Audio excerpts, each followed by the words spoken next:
Do you think people are too judgmental in dating today? Are there any ways that you see people kind of misusing or misunderstanding the word boundaries in dating specifically? Let's be honest, flirting isn't always fun. Sometimes it feels terrifying, especially when you're standing there thinking, what if I put myself out there and they don't feel the same way? That fear has held more people back from genuine connection than anything else. But here's the truth. Flirting isn't about being overtly seductive or playing a role. It's about expressing interest, warmth, and confidence in a way that feels natural to you. So today, I want to walk you through 5 powerful ways to flirt when your biggest fear is that they won't reciprocate. But more importantly, I want to help you do it in a way that doesn't leave you feeling embarrassed, rejected, or ashamed. Because if you can flirt from a place of strength, not fear, you win, regardless of the outcome. The fear of rejection isn't a weakness. It's a very human reaction to vulnerability. When you're attracted to someone, that attraction automatically puts you at a disadvantage. You suddenly care. You care how they see you. You care about what they think. And when we care, we hesitate. That's why so many people try to protect themselves with detachment, sarcasm, or pretending not to care at all. But that armor only keeps you disconnected. The goal here isn't to be fearless, it's to be brave in the presence of fear. Every time you flirt despite the nerves, you're strengthening the muscle of self-worth. You're saying, than if they don't choose me, I'm still proud of how I showed up. A flirting isn't a script, it's a spectrum. It can be loud and bold, or it can be subtle and soft. There's no single way to do it right. What matters most is that you're being authentic. When you're afraid they won't reciprocate, the key is to dial into the version of flirting that feels safest to you while still conveying interest. That might mean using humor, light compliments, playful teasing, or simply lingering eye contact. It doesn't have to be some grand gesture. Sometimes the smallest shifts, how you lean in, how long you hold their gaze, how you react to their jokes, speak louder than words. Before we even get into the 5 ways, I want you to understand this. Your goal is not to get a reaction. Your goal is to create an opening. That's a very different mindset. If you flirt with someone expecting them to respond a certain way, you're setting yourself up for disappointment. But if you flirt to give them the opportunity to notice you, connect with you, or respond in kind, then you've done your part regardless of what they do next.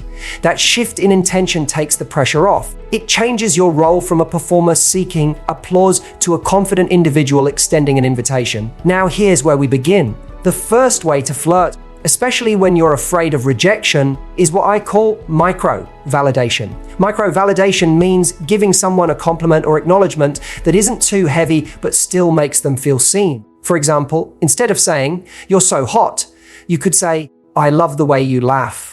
Or, "You have great energy." These kinds of compliments aren't just flattering, they're disarming. They build trust. They're not aggressive, so they don't trigger someone's defenses.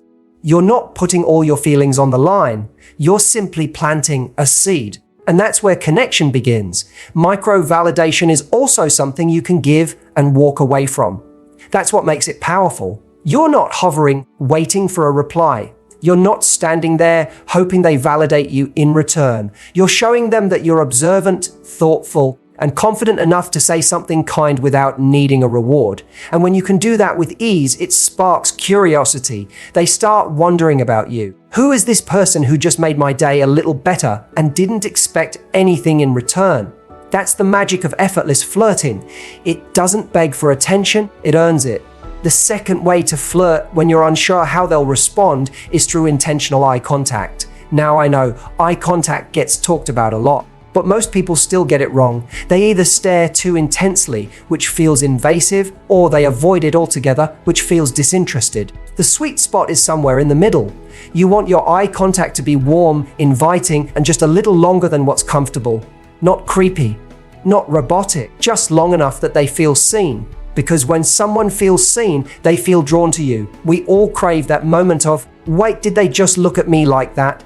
Eye contact is one of the most underrated flirting tools because it bypasses logic and goes straight to emotion. A well-timed glance can say everything without a single word being spoken. But what makes eye contact truly powerful is when it's combined with something genuine, like a soft smile or a quick raised eyebrow. That combination tells the other person, I see you. I like what I see, and I'm not afraid to show it. The beauty here is you can test the waters without saying a word. You get to read their energy, see if they respond in kind, and decide what comes next. Here's what you'll notice when you master intentional eye contact. People start leaning in, literally and figuratively. They'll turn their body toward you. They'll hold your gaze longer. They'll smile back. And suddenly, you realize you're not chasing anyone. You're attracting. That's the difference between desperate energy and confident energy. One says, "Please like me." The other says, "I know I'm worth noticing." So practice it. Next time you're in a conversation or across the room from someone you're curious about, give yourself permission to let your eyes do the talking. You'll be surprised at how much connection it creates. Remember, these first two techniques, micro-validation and intentional eye contact, don't require a big risk. That's why they're perfect when you're scared they won't reciprocate. You're not declaring your undying love. You're simply dropping clues. And that's what flirting really is. It's a breadcrumb trail. You're showing interest without over-investing. You're saying, "I'm open to something here if you are." And from there, if they don't pick up what you're putting down, you haven't lost anything. You were graceful, you were kind, and most of all, you were bold enough to try. Flirting is not just about technique, it's about energy. And when your energy is grounded in calm confidence, it changes the entire interaction. People can feel when you're relaxed within yourself. They can also feel when you're seeking validation. That's why it's crucial to flirt from a place of abundance, not scarcity. You don't need this person to like you. You're simply expressing interest and giving them the option to meet you in that space. That's what takes the pressure off. When you walk in with nothing to prove, the room shifts. People are drawn to that self-assured presence. Let's talk about the third way to flirt when you're afraid they won't reciprocate: shared moments. This is about creating little pockets of connection during natural interactions. Maybe you're both waiting in line, listening to the same song, or reacting to something happening around you. You make a comment, a joke, or a facial expression that brings you into the same emotional space. It's low risk because it's not targeted, it's responsive, but it builds intimacy fast. You're no longer strangers occupying the same space. You're experiencing something, even if just for a moment. Shared moments allow you to create rapport without coming on strong, and they give you a chance to read how the other person responds to your presence. Do they lean into the joke? Do they match your energy? Do they smile in a way that invites more? These are micro signals that help you determine whether to go deeper or pull back. And that's important when you're flirting from a vulnerable place. You don't want to throw yourself in blindly. You want to flirt with awareness, using the feedback you receive to guide your next step. One of the most beautiful things about shared moments is that they invite a playful energy. And flirting, at its best, is playful. It's lighthearted. It says, "I don't take myself too seriously, and I'm inviting you to not take yourself too seriously either." That's what makes people feel safe around you. You're not pressuring them into a romantic context. They just feel good being in your orbit. That emotional safety is what makes people open up. And once someone feels good around you, they'll seek out reasons to be near you more often. Now, I know what you might be thinking. What if I try to create a shared moment and they don't engage at all? That's okay. That's information. It doesn't mean you did anything wrong. It just means they weren't open in that moment, and that's not a reflection of your worth. When you flirt in these subtle, intentional ways, you're gathering data, and that's what flirting really is. It's not about scoring, it's about sensing. You're tuning into the signals, seeing who's receptive, and making decisions from a place of power, not desperation. Sometimes we expect fireworks, but real chemistry often starts quietly. That's why these small flirtatious cues matter so much. You're not trying to sweep them off their feet. You're just letting them notice your presence. Think of flirting like a dance. You take a step and you pause. Do they step forward too? If they do, great, you keep dancing. If not, you gracefully exit. That's it. It's not rejection, it's rhythm. And the more you master your own rhythm, the more naturally you'll find people who dance to the same beat. Let's move to the fourth method, scarcity language. This is a powerful but subtle tool. It's about speaking in a way that gently reminds the other person that your time and energy are limited, without sounding arrogant or closed off.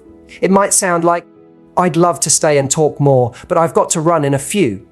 Or, I don't usually come here, so I'm glad I caught this moment. These kinds of statements spark curiosity. They say, I'm present, but I'm not waiting around. And that creates magnetism. Scarcity language makes you more valuable, not because you're playing games, but because you're showing that you have a full life. You're not desperate for connection, you're selective. That's attractive, especially when you pair it with kindness and warmth. It's not about being aloof, it's about being self-contained. The person on the receiving end feels your interest, but they also feel your boundaries. And boundaries create respect. They remind people that you have standards and that you're not just flirting for the sake of being liked. What's beautiful about scarcity language is that it lets you flirt without chasing. You're giving the person a taste of your energy and then you're stepping back. You're saying, here's who I am. If you're interested, you'll have to come closer. That's a deeply confident move. And even if you don't get the response you hoped for, you still walked away with grace. You still showed up authentically. And over time, you build an inner trust that says, I don't have to cling to anything. I trust that the right connection won't require force. Now, we've covered micro-validation, intentional eye contact, shared moments, and scarcity language. These are subtle, low-risk ways to flirt that still show presence and confidence. But there's one more, and it might just be the most underrated of all. It's not about what you say, it's about how you receive. Flirting isn't always about initiating. Sometimes it's about how you respond when someone else does. And that brings us to the fifth and final technique, receptive energy. But we'll dive into that in the next section. Receptive energy is the art of being open to receiving attention, compliments, or flirtation without deflecting or minimizing it. So many people miss connections not because no one is flirting with them, but because they're too guarded to receive it. Someone says, "You look great today," and they brush it off with a nervous laugh or a self-deprecating joke. Someone asks a personal question, and they answer with a wall of sarcasm. All these habits come from the fear of being seen.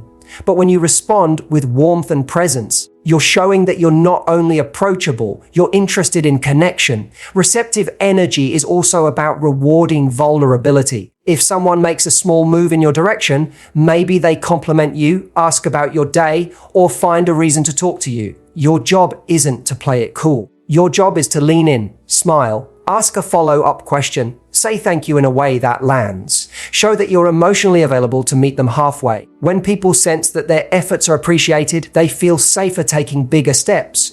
And that's how real attraction builds, one act of mutual courage at a time. So many people say, no one ever flirts with me. But the truth is, they're missing it.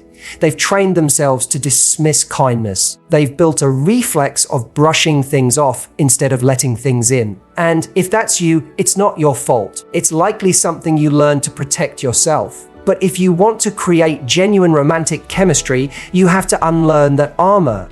You have to practice saying yes to connection in small ways. That begins with eye contact, with a real smile, with choosing to stay present instead of looking for an exit. Here's a way to put receptive energy into practice today. The next time someone gives you a compliment, simply say, "Thank you," and let it land. Don't apologize. Don't undercut it. Just receive it. Notice what happens in your body when you allow yourself to be appreciated. At first, it may feel uncomfortable, even vulnerable. But over time, it becomes empowering, because now you're not just someone who gives energy, you're someone who allows it to come back to you. That balance is what creates the spark people crave in flirtation. There's something deeply attractive about someone who is able to accept admiration without flinching. That self-trust radiates outward. It says, I know I'm worthy of love, attention, and desire. That doesn't make you arrogant, it makes you safe to approach. Because when someone feels like they don't have to fight to be noticed or worry about being rejected for trying, they feel more relaxed around you. And in a world full of defenses, the person who's able to receive love is rare and irresistible. Receptive energy also applies to body language. Think about the signals you send without saying a word. Are your arms crossed or open? Are your feet pointed toward the person or away? Do you look up from your phone when someone enters the room or stay buried in it? All of these cues tell the world whether you're open or closed. And when you become more conscious of them, you start to shift the way people engage with you. You don't have to become an extrovert overnight. You just need to signal openness in small, intentional ways. Let's bring everything together now. We've talked about micro-validation, eye contact, shared moments, scarcity language, and receptive energy. 5 methods that, on their own, may seem subtle, but when layered together, they create undeniable presence. You don't need to be the most charming person in the room. You don't need to be the best looking or the funniest. You just need to be available in a way that's both confident and respectful. That combination changes everything. When you're afraid they won't reciprocate, the key is to stay rooted in your own value. You're not flirting to gain approval. You're flirting because you enjoy expressing interest. That's a different motive entirely. You're not trying to extract something, you're offering something. And when that offer is met with openness, it can turn into something beautiful. But even when it's not, you've still shown up with courage. And courage over time becomes your superpower in love. Let's also be honest, not everyone will reciprocate. Some people won't notice your cues. Others may notice but not respond. That doesn't mean you did it wrong. That doesn't mean you're not enough. It simply means that particular door didn't open, and now you're free to explore another. That's the reframe you need to hold on to. Rejection isn't a statement about your worth, it's redirection. It's the universe saying, not this one. Keep moving. And if you can see it that way, keep moving. You stay empowered, because here's what happens when you consistently show up in this way. You get better at spotting the people who are available. You waste less time hoping for signs from the wrong person. You stop chasing. You start attracting. And when that happens, flirting becomes less of a nerve-wracking performance and more of an honest extension of who you already are. It stops being something you do and starts being something you live. And that's when the game changes entirely. Think back to a time when someone flirted with you in a way that felt really good, not sleazy, not performative, but genuine. Chances are, what made it memorable wasn't what they said, it was how they made you feel safe, special. That's the kind of flirtation that leaves a lasting impact. And you don't need perfect timing or clever lines to create that effect. You just need to show up with a kind of grounded presence that says, I'm here, I'm open, I'm not afraid to let someone matter. That kind of presence is magnetic. It draws people in not because you're trying to impress them, but because you're secure enough not to. When you flirt from this place, it stops being about manipulating a reaction. It becomes about sharing your joy. It's you saying, I enjoy being around you, without putting pressure on what that means. It's you letting someone know they add something to your day. That might lead to a deeper connection, or it might just brighten someone's afternoon. Either way, it's a win. Flirting also becomes easier when you realize that people are usually more nervous than they let on. We often think we're the only ones scared of rejection, when in reality, most people are walking around with the same insecurities. They're afraid of misreading signals. They're afraid of embarrassing themselves. So when you flirt with kindness and empathy, you're not just expressing interest, you're giving them permission to relax. You're creating emotional space where they don't have to perform either. That's why authenticity matters so much, because when you flirt in a way that's true to who you are, you attract people who appreciate that version of you. If you're naturally witty, let that come through. If you're soft-spoken, let your warmth do the talking. Don't try to mimic someone else's style just because it looks bold or sexy. The most compelling flirtation is always the one that feels like an honest extension of your personality. Anything else might get attention, but it won't build connection. Let's also talk about timing. One of the most overlooked elements of effective flirting is when you do it. Sometimes we wait too long. We think we need more signs, more certainty, more proof that it's safe to flirt. But by the time we feel ready, the moment's already passed. The opportunity faded. Timing in flirting is often about catching the window when the other person is still curious, before doubt or distraction sets in. And that means learning to act on your impulses a little sooner than you normally would. You don't need a full strategy, you just need a 3-second window of courage. That's often all it takes to say something kind, make eye contact, or start a small conversation. 3 seconds of bravery can open doors that anxiety would have kept shut. And even if the moment doesn't go anywhere, you've strengthened your confidence muscle. That's what makes it easier the next time. Because every time you take that step, you're showing your nervous system that it's safe to be bold. That's how resilience is built. I want to give you a simple mantra to take with you the next time you're afraid to flirt. Curiosity over control. When you lead with curiosity, your energy softens. You're no longer trying to force a specific outcome. You're exploring. You're asking, who is this person? Instead of, how do I get them to like me? That energy is disarming. It puts both of you at ease. And it turns flirting into an adventure instead of a transaction. Letting go of control creates room for connection to unfold naturally. Curiosity also helps you stay present. Instead of running anxious scripts in your head, what if they think I'm awkward? What if I mess this up? You start focusing outward. You notice their body language. You tune into their tone. You ask questions. You listen. That's when magic happens. Because when you're truly present with someone, they feel it. It's rare these days to have someone's full attention. And when you offer that, even briefly, you become unforgettable. People remember the way you made them feel seen. Let's not forget flirting is a skill. And like any skill, it gets better with practice. The more you do it, the less intimidating it becomes. You'll start to develop your own rhythm, your own signals, your own unique way of expressing interest. You'll learn how to read situations more clearly. You'll start to trust yourself more. And that trust becomes your foundation. It's what lets you flirt from a place of security instead of scarcity. It's what helps you take risks without attaching your worth to the outcome. And in the end, that's the most powerful thing you can do: flirt without attachment. Show interest, give warmth, express curiosity, but don't make someone's response your source of validation. You're not auditioning. You're exploring chemistry. You're creating opportunities. And whether or not they respond the way you hoped, you get to walk away proud because you showed up. You risked vulnerability. And that makes you not only strong, but rare. One of the most empowering things you can realize about flirting is that it's not about being the most confident person in the room. It's about being the most courageous. Confidence is a feeling, and feelings come and go. But courage is a decision. It's a choice you make again and again, especially in moments when your heart is racing and your palms are sweating. It's when you feel the fear and move forward anyway. And when you start practicing courage consistently, confidence eventually follows like a shadow. Now let's take a step back and look at what's changed in you just by being willing to flirt, even while afloat. You've shown yourself that your desire to connect is greater than your fear of rejection. You've proven that you can be bold without being reckless, warm without being needy, and curious without being attached. That's growth, that's emotional maturity, and those are the traits that build not just attraction, but deeply fulfilling relationships down the line. People often think the key to flirting is knowing the perfect line or having the right look.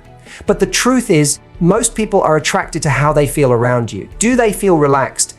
Do they feel appreciated? Do they feel intrigued? If you can create that kind of emotional atmosphere, even for a few minutes, you're flirting successfully. You don't need fireworks, you need presence. And presence, especially when paired with warmth, creates more chemistry than any cheesy pick-up line ever could. Here's something no one tells you: people are starving for connection. We live in a world that's hyper-connected and yet emotionally starved. Everyone's on guard.